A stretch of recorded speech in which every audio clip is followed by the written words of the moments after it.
পরবর্তী প্রশ্নে কি বলছে দেখেন, পরবর্তী প্রশ্নে বলছে দুটি সংখ্যার গুণফল 162। খেয়াল করেন এখানে কিন্তু সংখ্যা দুটার গুণফল 162। যদি বৃহত্তম সংখ্যাটি ক্ষুদ্রতম সংখ্যার দ্বিগুণ হয় তবে বৃহত্তম সংখ্যাটি কত?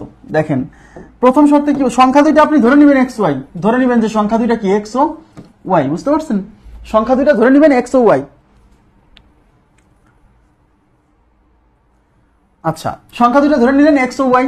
এখন কি বলছে, দুটি সংখ্যার গুণফল 162, তার মানে এই সংখ্যা দুইটা এক্স ওয়াই গুণ করলে 162 হবে।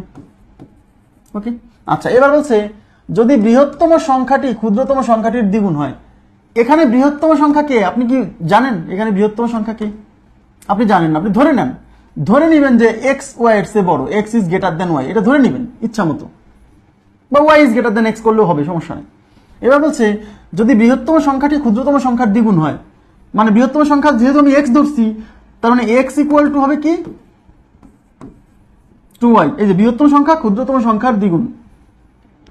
এইবার এই দুইটা সলভ করে আমাকে কি করতে হবে, বৃহত্তম সংখ্যা বের করতে হবে। বৃহত্তম সংখ্যা মানে এক্স বের করতে হবে। আচ্ছা দেখেন এখন এই অঙ্ক যদি আপনি সলভ করতে চান তাহলে আপনাকে এখানে তো দুইটা ইকুয়েশন, এটা 1 নাম্বার ইকুয়েশন দেন আর এই এক্স এর এই মানটা এখানে বসাই দিবেন। এক্স ইকুয়াল টু 2y, তাহলে x y is equal to যেহেতু 162, এই এক্স এর পরিবর্তে আমি 2y বসাতে পারি, তাহলে এক্স এর পরিবর্তে বসাবো 2y ইন্টু হচ্ছে y ইজ ইকুয়াল টু 162। তাহলে এই পাশে 2y square is equal two 162। তাহলে y স্কোয়ার কত, এই দুই গুণ আছে ওই পাশে ভাগ হবে, 162 কে 2 দিয়ে ভাগ করলে 81, তাহলে y square is equal to 81।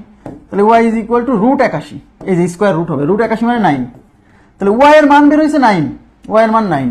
কিন্তু আমাদের কিন্তু y চাইনি, আমাদের চাইছে বড়টা। দেখেন আমি x কে বড় ধরে নিচ্ছি, তার মানে x এর মান বের করতে হবে।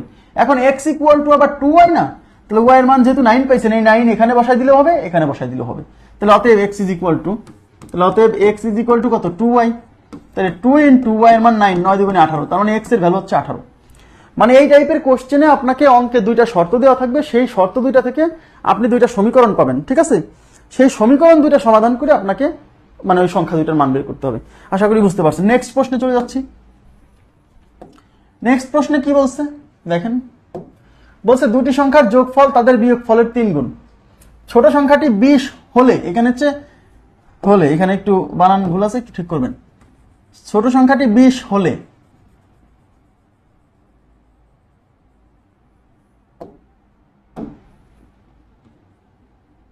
আচ্ছা ছোট সংখ্যাটি 20 হলে বড় সংখ্যাটি কত? আচ্ছা এখানে শর্ত কি বলছে, দুটি সংখ্যার যোগফল তাদের বিয়োগফলের 3 গুণ। তাহলে সেই সংখ্যা দুটো আপনি ধরে নেবেন এক্স ও ওয়াই, যে ধরে লিখবেন যে ধরি সংখ্যা দুটো এক্স ও ওয়াই। এবার প্রশ্নে কি বলা আছে, প্রশ্নে বলছে যোগফল বিয়োগফলের 3 গুণ। যোগফল মানে এক্স প্লাস ওয়াই, এই যে এই সংখ্যা দুটো যোগফল, এই যোগফল হবে বিয়োগফলের মানে এক্স মাইনাস ওয়াই এর 3 গুণ, তার মানে এই 3 এখানে গুণ। কেন? কারণ কার সাথে এর আছে, যোগফল তাদের বিয়োগফলের, এই যে এর আছে বিয়োগফলের সাথে, সুতরাং বিয়োগফলের সাথে গুণটা হবে। কালকে বলছিলাম যোগফল বিয়োগফলের 3 গুণ। আচ্ছা ছোট সংখ্যাটি 20 হলে, ছোট সংখ্যা এখানে কে, যেহেতু আমি এক্স কে সামনে রাখছি তার মানে এক্সই বড়, যাকে সামনে রেখে এই যে বিয়োগের সময় যাকে সামনে রাখা হয় সে বড়। ওকে, আচ্ছা তাহলে ছোট সংখ্যাটি 20, তার মানে এখানে এক্স এর মান 20 না, ওয়াই এর মান 20, বুঝে নিতে হবে কিন্তু। ছোট সংখ্যাটির মান 20, তাহলে ছোট সংখ্যা এখানে কে, ওয়াই। হ্যাঁ, তাহলে এক্স থাকবে আর ওয়াই এর মানে এখানে বসালাম 20 is equal two 3 into x minus 20। তাহলে x plus 20 is equal two 3x minus 60। এখন অঙ্কে আমাদের বড় সংখ্যা চাইছে, বড় সংখ্যা মানে এক্স এর মানই চাইছে। তাহলে এক্স গুলো এক পাশে নিয়ে আসি আর সংখ্যাগুলো এক পাশে নিয়ে যায়। তাহলে এই পাশে এক্স, এই 3x এই পাশে আসলে হবে মাইনাস 3x, ওই পাশে আছে মাইনাস 60, এই প্লাস 20 ওই পাশে গেলে মাইনাস 20। ওকে, তাহলে x থেকে মাইনাস 3x গেলে minus 2x is equal two minus 60 minus 20 মানে মাইনাস 80। উভয় পাশ থেকে মাইনাস ক্যান্সেল, তাহলে x ইকুয়াল টু কি হবে, এই পাশে আছে 80 আর 2 এই পাশে গুণ আছে, এই পাশে এসে ভাগ হবে, তাহলে 40। দ্যাট মিন্স x এর মান 40, আর x মানে কিন্তু আমরা বড় সংখ্যাটা ধরে নিয়েছিলাম, সুতরাং x এর ভ্যালু বেরিয়েছে মানে বড় সংখ্যার মান বেরিয়েছে 40। ঠিক আছে।